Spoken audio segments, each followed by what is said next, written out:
हमने यहाँ से कबाब लिए हैं, इनको हमें छोटे छोटे पीस में काट करना है। उसके बाद हमने यहाँ से वेज लिए हैं। कैप्सिकम और टमाटो को हमें बड़े बड़े पीसेस में काट करना है।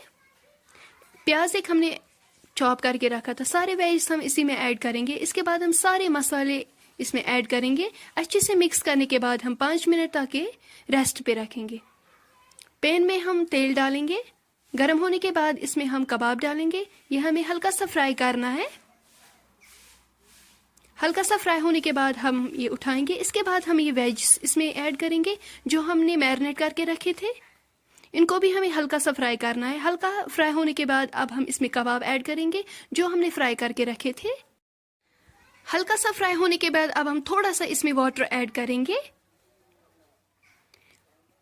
2 से 3 मिनट तक अब हम ये पकाएंगे। उसके बाद हम ये चूल्हे से नीचे उतारेंगे।